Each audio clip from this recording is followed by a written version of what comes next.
Pendant 3 jours, nous avons eu le bonheur d'échanger autour d'idées fortes sur l'ensemble du système éducatif de notre pays.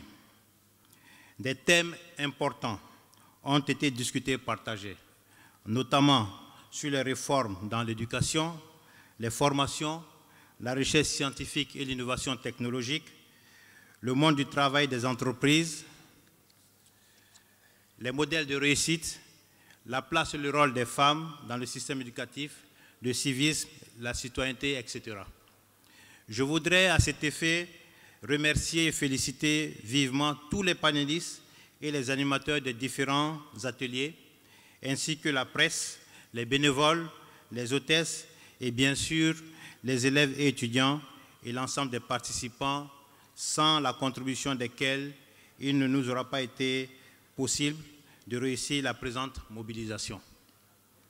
Cependant, Monsieur le Premier ministre, permettez-moi d'adresser mes chaleureux remerciements à nos sponsors et à toutes les entreprises présentes à ce forum, mais également les universités étrangères venues du Sénégal, Maroc, Inde et Côte d'Ivoire pour leur accompagnement et pour le cachet particulier qu'ils lui donnent, et au-delà leur contribution au processus de refonte de nos programmes de formation afin de les adapter aux besoins de notre économie. Les ministères en charge de l'éducation nationale, de l'enseignement technique et professionnel et l'enseignement supérieur et la recherche scientifique peuvent, sans risque de se tromper, affirmer que le forum de l'étudiant guinéen est désormais le cœur battant, l'un des hauts lieux de concertation, de rencontres, de débats et de partage sur l'éducation en Guinée. C'est donc en complément au cursus classique des écoles et universités, des centres de recherche et de documentation que ce forum a été initié par mon département en collaboration avec le département de l'éducation nationale et celui de l'enseignement technique de la formation professionnelle.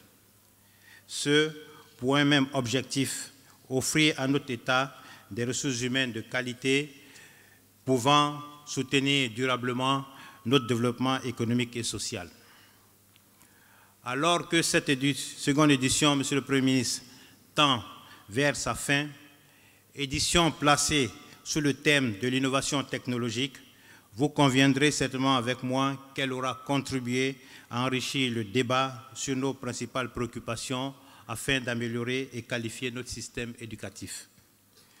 Je suis donc heureux de l'engouement qu'a suscité le forum auprès de nos élèves, étudiants, enseignants et encadreurs. Je ne saurais terminer sans remercier mon collègue ministre de l'Enseignement supérieur, de la Recherche scientifique et de l'Innovation du Burkina Faso, qui est l'invité d'honneur de ce forum, la directrice de cabinet du ministre de l'Enseignement supérieur, de la Recherche scientifique de Côte d'Ivoire, le directeur de cabinet du ministre de l'Enseignement supérieur, de la Recherche et de l'Innovation du Sénégal et sa forte délégation, et également le PDG de AfriSearch, qui est venu spécialement de Paris pour cette occasion. Donc, les remercier tous d'avoir accepté notre invitation et participé à ce forum, ainsi que pour leur brillante contribution. La Guinée leur souhaite, ainsi qu'à toutes les universités étrangères, un très bon retour dans leurs pays respectifs. Et je formule le vœu de les retrouver parmi nous dans un an pour qu'ensemble nous puissions entamer la 3e édition du Forum de l'étudiant guinéen. Mais avant de terminer, j'aimerais faire une citation à l'endroit des élèves étudiants ici. Une citation tirée du sage Amadou Hampâté-Bâ, et que ce soit une réflexion pour eux en rentrant chez eux. Et il dit que quand il arrive dans un endroit, le caméléon prend la couleur du lieu. Ce n'est pas de l'hypocrisie, c'est d'abord la tolérance et puis le savoir-vivre. Se battre les uns les autres n'arrange rien. Jamais on a construit dans la bagarre.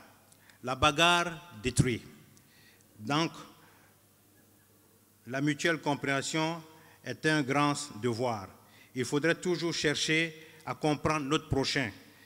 Si nous existons, il faut admettre que lui aussi, il existe. Je vous remercie.